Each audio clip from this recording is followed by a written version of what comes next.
Action!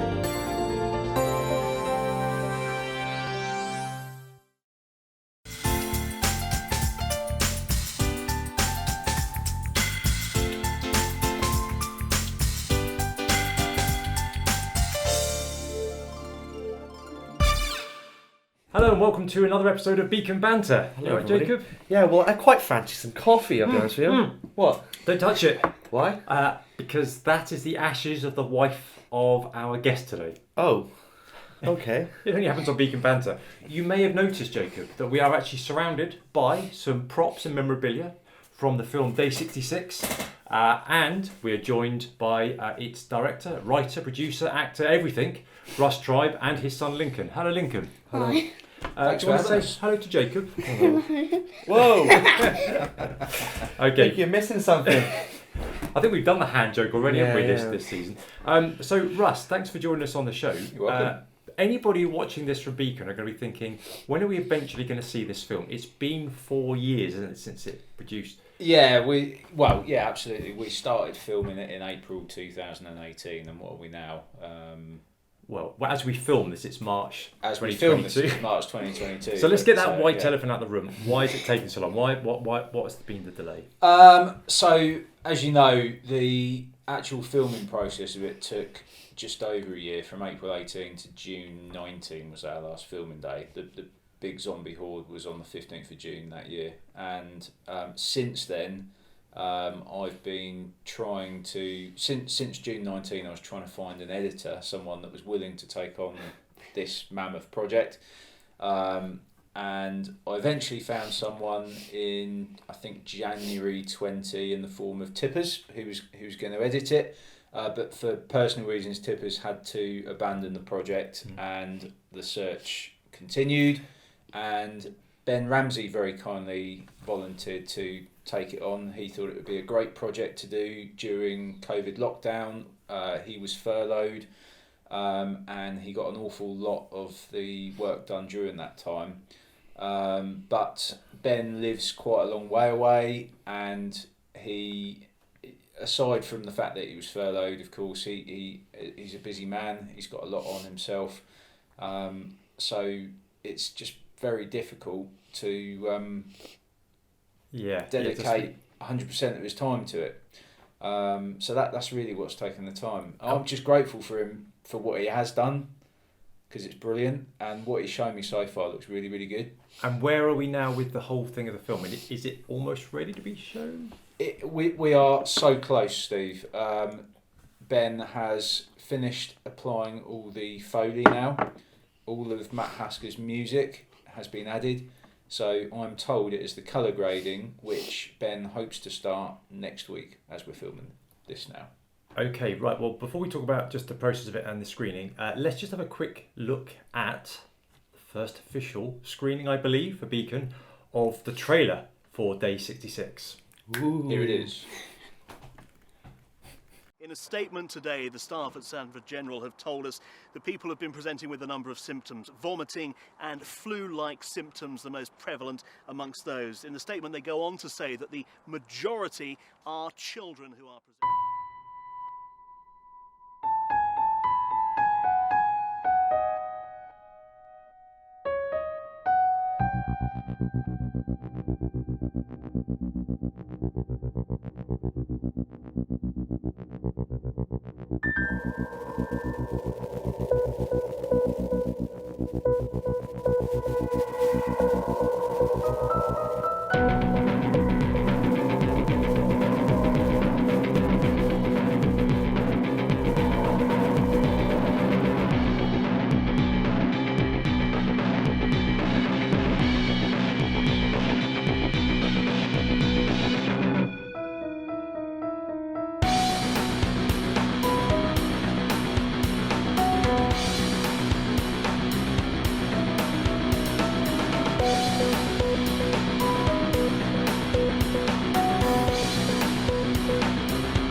Wow, that's pretty great. That's amazing. Really, really good. Looking forward to Good seeing stuff, that. Russ. That was incredible. I've seen it loads of times before, but it's still amazing to Yeah, watch. that was really good. Really good. So what brings you to the show, Lincoln? Well, I was one of the zombies, and I'm the character Brody. It was really fun doing it. You main character or just a tiny cameo role? I think you should tell Jacob what you had to do in your scene. What was the disgusting bit that you had to do? Yeah. Oh, well,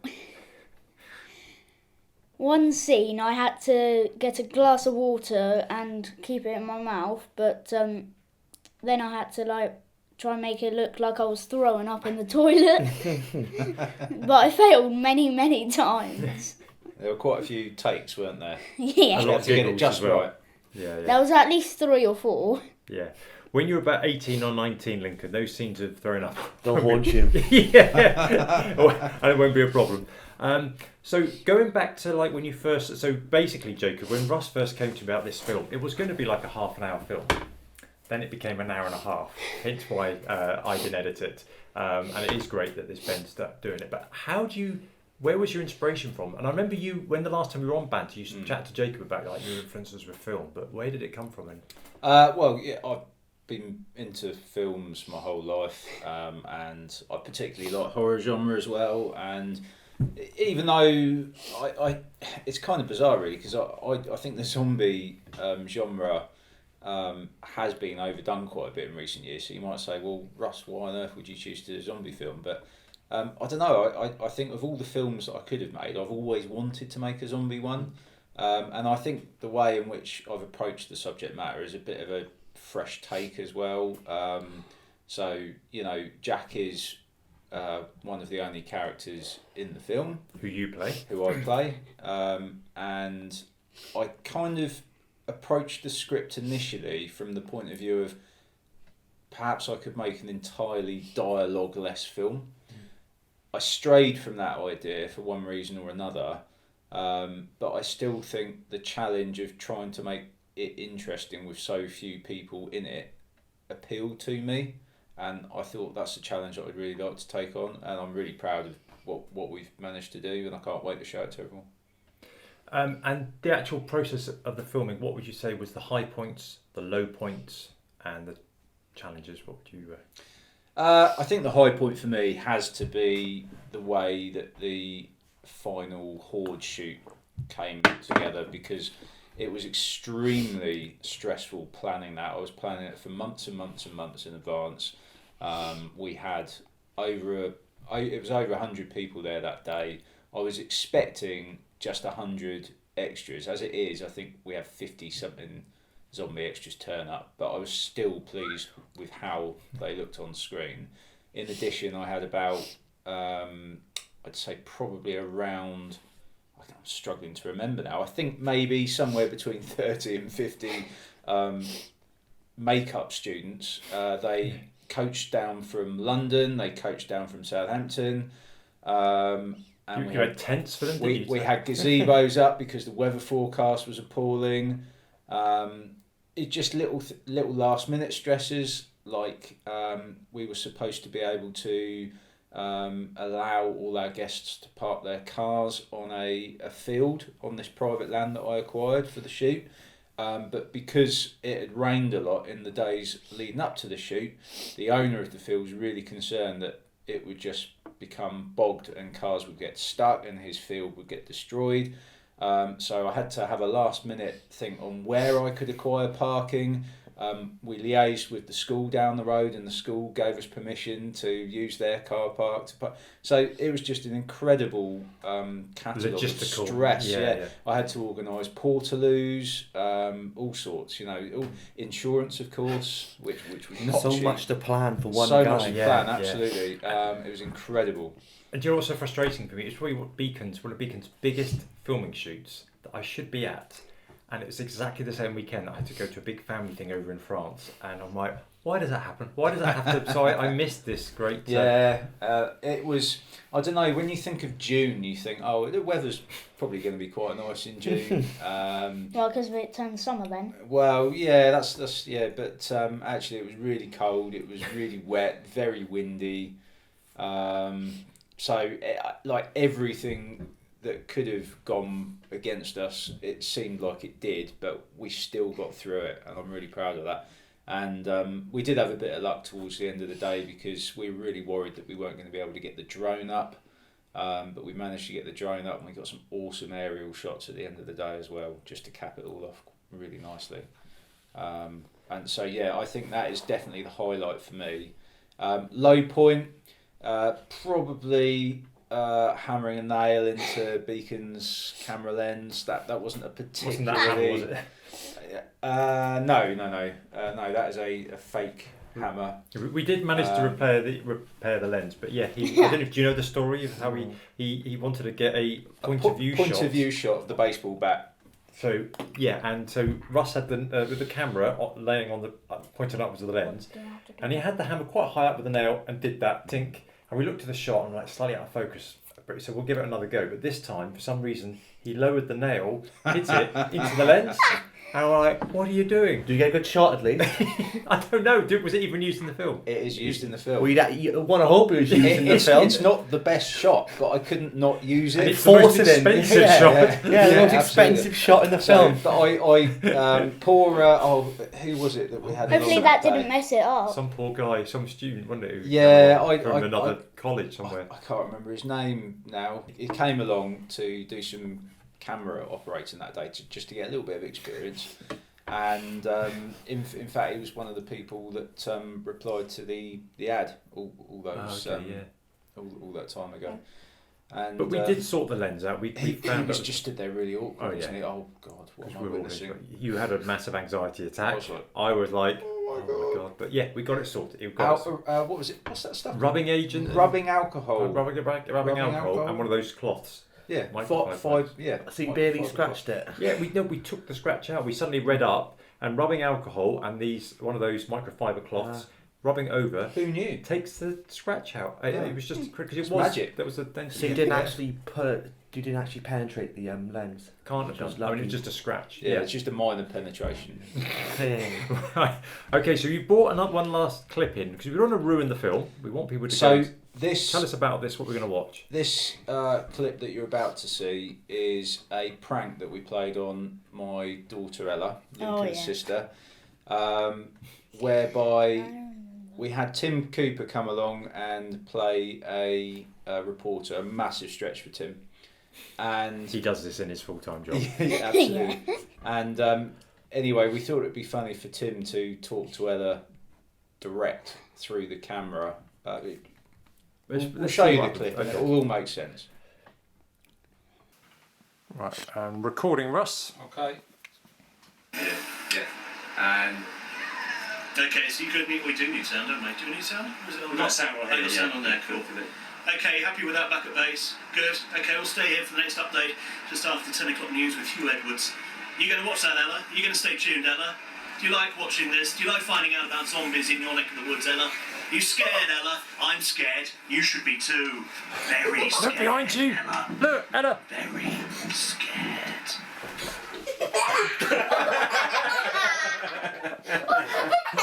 Ella, what was that? Your reaction was brilliant. Lovely. Wow, that was quite a cruel prank, Russ. Wow. But I wonder what this interesting brand of corned beef is. I've not seen this in my local Tesco's. Are supermarkets also available? Yes, they are. They are. That is Raska's corned beef. Basically, I don't know how it came about, but I thought it would be funny to put my mate's dad, that is Ronald Hasker, there. That's his actual... Formerly of the Hasker's Family Superstore, if you recall the... other superstores are available. Other family carpet superstores are available. However, Hasker's is not available because it shut years ago now. However, Ronald Hasker, when we were teenagers, for some reason became Honald Rasker. and then that transformed into me saying that when Matt did something funny, he was rasking at one. And that transformed into all sorts of weird and wonderful things because we're all very mature, and I thought it would be funny to have a range of Raskers products. So here you have Raskers corned beef. Yeah. That spaghetti bolognese. That was Mark 1 label, Right. very amateurish. I did that. Liam Lo Ying very kindly produced some more professional quality labels, which I unprofessionally taped onto Tesco Value. Other brands are available. We don't know about Tesco. Corned beef. So there is actually genuine corned beef in there, and it is just about still in date as well. Oh. Best before June. Give it out the premiere. That's how long this has been going on for. Yeah. And what are the we're props? now at the best before. I mean, this looks like Jacob when he's had a donut. So you picked up this a minute ago. Yeah. This is the device that Jack has fashioned to provide himself with some security out in the wild. He basically hooks these cans and string up to trees. When it rattles, it means something has triggered it. You've got a baseball bat up there with nails in it. As you can imagine, that is for dispatching zombies. You have a hammer there, which is a fake hammer, but it's still fairly hard, and you wouldn't want to get hit over the head with it. However, it's preferable than a real hammer, and that is what I was swinging around on the day of the hordes. You have a knife there. Lincoln's going to stab Jacob now just to show you how it's used. He wants to put that in your stomach. Well, that was high then. And you've got a zombie mask there, which was used in one scene where Luke Goebel, he plays, I believe, 5 different zombies in the film. Because he was a good lad and came along to loads of filming days. So he wore that mask, and I believe it's that zombie that... well, I don't want to say that. No, don't ruin it. Yeah. What's the... No one gets their head blown off, on our logo, we've got this amazing... Well, we can probably guess that what it might be for, but that's great. What's that? Well, do you know what that stands for? The number plate? Car number plate? What does it look like? Oh, day 66. And what about the last 3 letters? Zombie. Yeah, that's right. So it's just a little subtle, or not so subtle... And where do we see nod that? To the film. Where do we see that stuck on? On a car. It's a number plate. On a car. But this is someone that doesn't own a car, so. No, I just in case any of your viewers didn't know what that was for, it might thought. Yes. That goes on the rear of the car, and there's a white one that goes on the front of the car. Brilliant. It's excellent. It's so much effort. So for day 66. What's the idea? How are you going to premiere? Is it not just going to go on YouTube? There's something a bit more... I hope to rent out a cinema screen and invite all the cast and crew along, for a small nominal amount. A proper premiere with a red carpet and everything. Hopefully cover the cost of it. Yeah. Because I don't think it's particularly cheap hiring out a cinema screen. However, I'm sure for a small... sum we can. I think you can cover the cost, and I think it's around 200, isn't it, to rent a cinema? I think you're right. Yeah, just get some popcorn or whatever. And I think we have a great time in there. So we're just hoping Beacon members come and support this. It has been a while, but just from what we've seen so far, it does look worth it. Absolutely. Just quickly before you go, I just wanted to ask you about your next project, because it doesn't stop there for Russ. So day 66, right. But we've actually had chats about what's coming next. Yeah. Cuckoo is my next project. That is about a flat that gets cuckooed. Now, that term refers to the process in which some drug dealers take over a vulnerable person's flat, a bit like I understand. I'm no David Attenborough, but I have read and I understand that a cuckoo, as in the bird, takes over another bird's nest. It lays eggs and the mother then will feed its own. Yeah. So that is where the phrase comes from. That's what this short film is about, and I stress it is a short film. This is short, Short. Hopefully not one and not hopefully this being 1 around hour the turns into 2. 20-minute mark, around that. And Tony Goddard has just confirmed to play. Tony Goddard has very kindly agreed to play Frank, who is the main character, the vulnerable person whose flat gets taken over, and the rest of the cast is to be pending decided in the near future. Yes. Well, very much looking forward to the filming of that, Yeah. but really looking forward to seeing Day 66. And it's been great. I don't make any apologies for the fact this episode's been dedicated to the film because so much has gone into it. And We're well compensated. yes, one last question to you, each of you, before we finish. Yeah. In a zombie apocalypse, what would you do? Go to the pub. Go to the pub, yeah. Maybe if I was a bit older, Yeah, I'd yeah. probably go to a gun shop, get a gun and ammo. Right. Good To be luck fair, in if the it's in the UK. apocalypse, Yeah. it doesn't really matter, does Yeah, it? break in, yeah. And Yeah. what about you, Ross? Yeah, because you wouldn't. Is this have to pre pay. or post turning zombie? Because obviously, if it's post turning, I'll probably just eat brains. If it's pre turning zombie, I don't know. To be honest, probably just carry on watching films. Yeah, I knew you were going to say that, Ross. Yeah. As long as there's still an electricity supply, no. Oh yeah, true. I think I'd start digging a dungeon beneath the studio into the hill and just make myself a little area to survive with lots A of... bunker. Yeah, a bunker. Well, to be Yeah. fair, your garden's got a nice perimeter to it, so you'd probably just be safe in your garden. Yeah, Probably safe in here, wouldn't you? Yeah. Because they'd have to come down the garden, which then means getting through the house or Yeah. over the fence. Can you imagine this could be You my could just my carry on fortress. making 80 I mean, by the way, Russ and Lincoln, thank you so much. Thank you so much for coming on the show. Yeah, it's been really interesting. That's all right. Um, No problem. and Thanks for having us. Jacob and I will be back next time, where we'll be welcoming John and Anne Hampton into the studio to find out about their life, and you'll be finding a bit about their Beacon history. So see you next time on Beacon Banter. Bye bye. Thank you. Beacon Banter is sponsored by Day 66. And check out day66.uk.